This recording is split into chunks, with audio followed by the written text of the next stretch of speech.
Somebody said that you may lose everything in life except your enthusiasm, and you will gain it all back. But if you have lost your enthusiasm, you have lost everything. One man was a factory worker. He had the evening shift from 4 to 12. And at midnight, when the shift got over, he would walk back. Now again, by the time he reached home, it would be 1 a.m. There was a graveyard on the way between his house and the factory.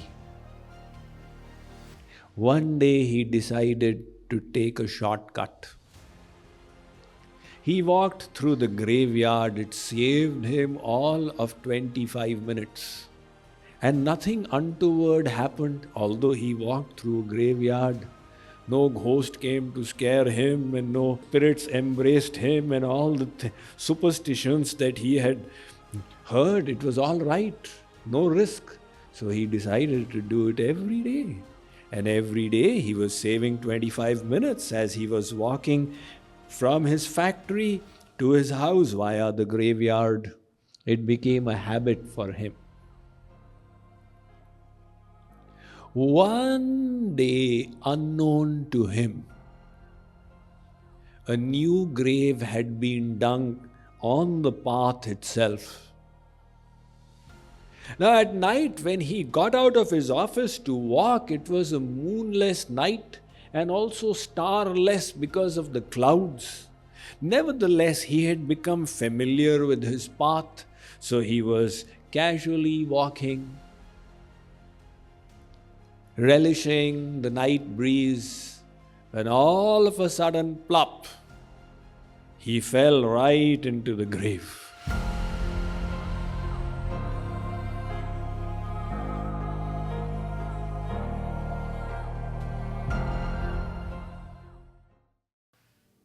If we are positive, is this enough for success?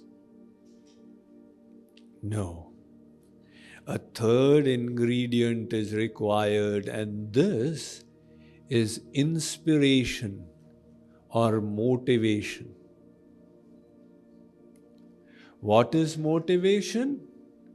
Motive for action. The motive for action, the enthusiasm that you bring to any action you do, or any emotions you harbor, or any relationship you have with people or objects, or in your devotion, that enthusiasm is the fuel of life. If you are enthusiastic, you will be powered to success. And if you are unenthusiastic, a little difficulty will be the end of the effort. So enthusiasm makes us stand out. Consider this example. One youngster, teenager, in his summer break, he decided to get a summer job to earn some pocket money for himself. He went through the advertisements on the yellow pages, etc., and he discovered an ideal job in a storefront shop. So he discovered a suitable job for himself. And he applied for it. He was called for the interview at 9 o'clock in the morning on one day. When he reached there, he discovered that there were 20 more children also sitting for the interview. Now he realized he was the 21st kid in the line, and his chances of getting selected were very dim. But he had the fuel of enthusiasm burning inside him. He said, I have to do something, I need this job. So what did he do? he wrote a little note and gave it to the clerk sitting in that room. He said, "Ma'am, please give it to the boss." The lady said, "Sonny, when your chance comes, you can give it to him."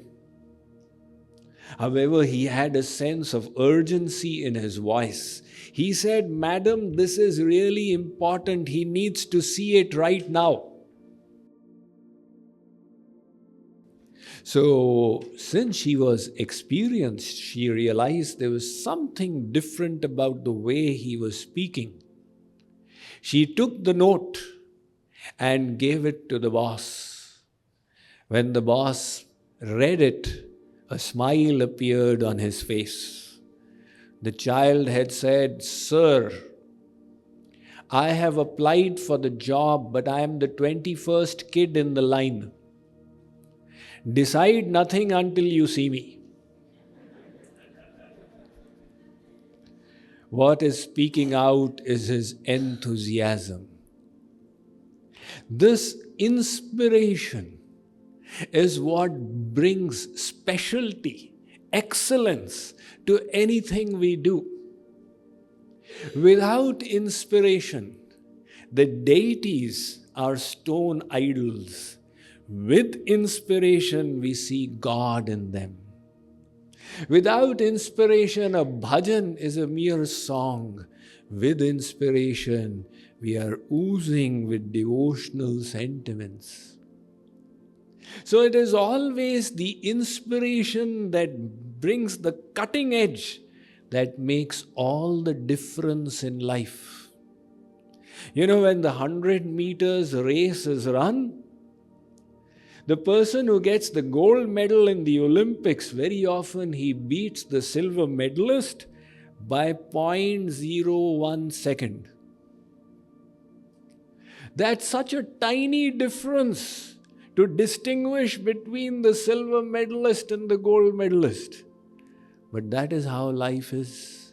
A little extra cutting edge to your efforts can make the difference between excellence and mediocrity. What is mediocrity? Average. Some people are happy to be average students. Some of them are happy to be average in class. But average is never good enough for success, because average means the best amongst the worst, or the worst amongst the best. Either way, it's not good enough. So that fuel that inspires us to greatness is inspiration. And that also carries us across difficulties that are a natural part of the journey of life. If you are inspired, you will cut through difficulties like a knife cut through melted butter. And if you are not inspired, a little difficulty will seem like a mountain. Take the example of Mr. Soichiro Honda. He was the founder of the huge Honda empire. Around the world, it employs many 100,000 people. So he started with very humble beginnings. When he was an engineering student, he got this idea that he can make better piston rings. So he created a new design for piston rings and took his prototype to the Toyota Corporation, which was the big automobile company. His design got rejected, because of which he became a laughing stock amongst his classmates. You were trying to sell a new design to Toyota. But his inspiration said, "I can do it. Never mind if I failed once, so what?" He went back to the drawing board, and this time he came up with a design that got selected. The Toyota Corporation placed an order for so many 100,000 piston rings, and they extended the capital to him to make his factory. Unfortunately, when his factory got created, It was leveled out by an earthquake. But his enthusiasm said, never mind, this is not the end of the story. He built his factory up again. And when it was ready to start functioning, as luck would have it, Japan entered into the Second World War. And it started getting bombed by American bombers. Unfortunately, his factory got bombed. Nevertheless, his never say die spirit, he said that we will build it up again. Now at this time, cement had become in short supply because of Japan's war efforts, and there was no cement to build his factory. So he found a new way of making cement. And the gasoline cans that were thrown by the bombers, in those days there were different kinds of bombers, so they would throw the gasoline tanks. He would start using those to make his factory, and he called them gifts from Mr. Truman. Finally, his factory was completed yet again, but the war stopped and Japan had lost. Now, there was such a shortage of fuel in Japan that people didn't have fuel for their cars. He didn't have fuel for his own car. Where's the question of selling piston rings to the Toyota Corporation? He was slightly dejected. Driving his bicycle, he got an idea. He fitted a motor to his bicycle and made the first motorcycle. That caught the fancy of his neighbors, and they placed little orders to him to fit motors to their bicycles as well. When he fitted 300 motors to bicycles in the neighborhood, he decided that he has a winning proposition here. But he didn't have the capital to establish a motorcycle factory. So he got the list of all the motorcycle dealers in Japan, which was 8,000, and he handwrote letters to 5,000 of them. 1,800 responded, extending the capital he had requested, and he made his factory yet again, for motorcycles this time. But the first one that he made, the first prototype, was huge, and it was an immediate failure. But he said, never mind, I will try yet again. And the next one he made was a smaller prototype. He called it the Super Cub.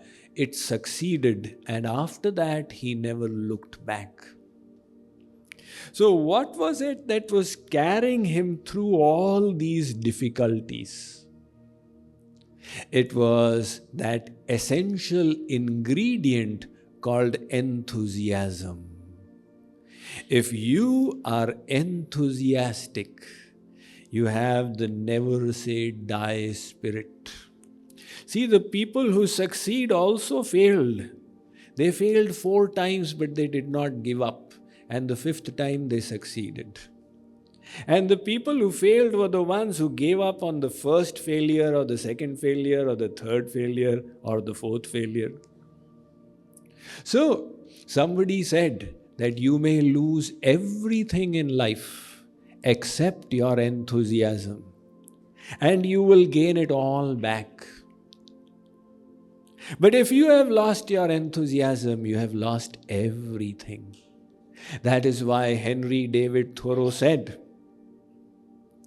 that nobody is as old as that man who has outlived enthusiasm.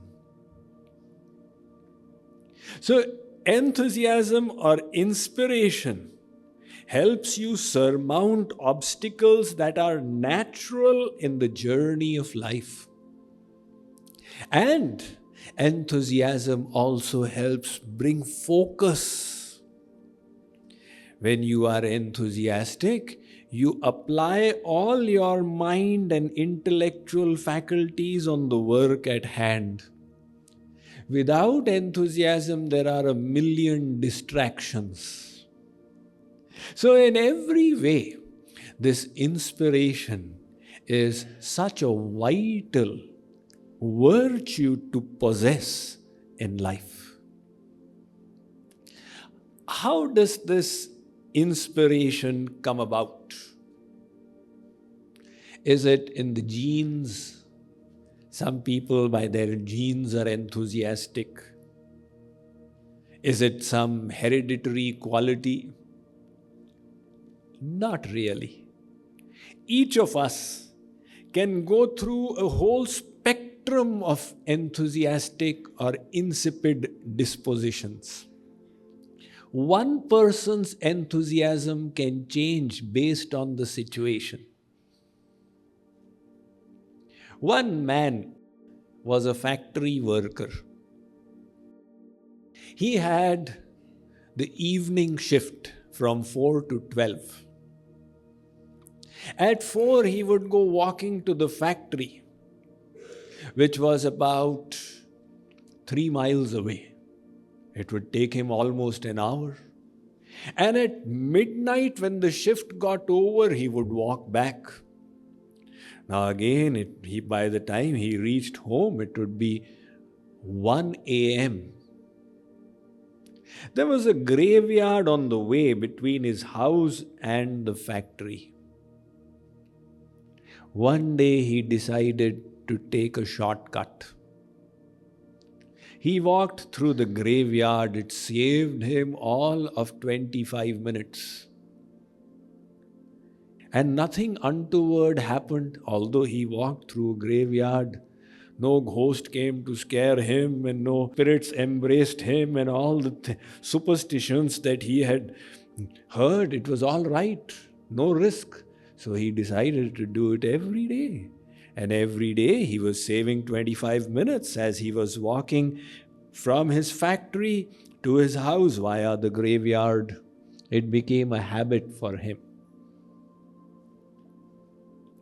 One day, unknown to him,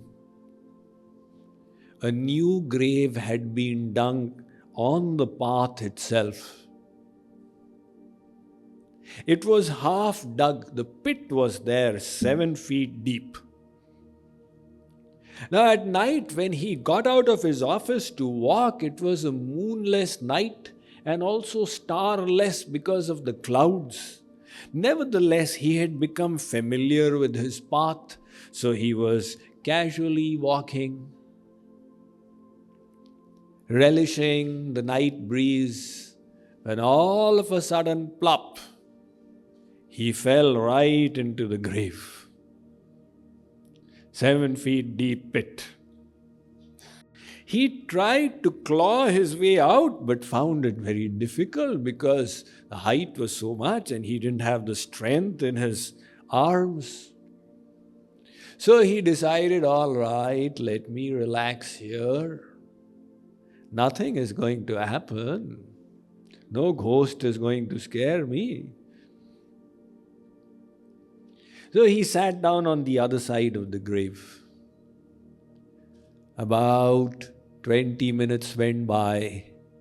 A drunkard was walking along the same path. Now, whatever else drinks do, they obviously destroy the intellect. And apart from that, the darkness of the environment on that night. So the drunkard's chance of discovering the new grave was close to zero. He was walking, and all of a sudden, dham! The drunkard came to his senses and he realized that he had fallen into this grave. He was trying to scramble out, but he was also not succeeding. And this man sitting on the other side of the grave was looking at the drunkard trying to get out, realizing it's an exercise in futility. So he came back. Now the drunkard doesn't know there's anybody else in the graveyard, particularly in this grave. He thinks I'm the only one I'm trying to get out. And all of a sudden, this man came from the back. His intention was not to scare him, but to help him. He patted him on the back. "My dear friend, it is no use, you cannot get out." When this drunkard heard, "I cannot get out, somebody is threatening me," he put in his extra effort. Suddenly he became so motivated, he jumped out. You see, he found some motivation inside him to do the impossible. So it's not that somebody is always demotivated. Now some parents complain, "Swamiji, my children don't have motivation." How do you say that? "Look, I always tell them that you should study for so many hours, they are not motivated." Right? But when the football game starts, then see how motivated they are. So, factory manager says that my workers are not motivated. But see how enthusiastically they leave the factory on Friday evenings. They are highly motivated. So it's a question of striking the right enthusiasm chords within us. In other words, motivation is an art. And to ignite this inspiration in someone is one of the best things you can do to them. One person, one of our devotees was telling me, "Swamiji, my worker subordinate is not performing well. So I am thinking of dismissing him, firing him out." I said, "Before you fire him out, try firing him up. Motivate him and see what happens."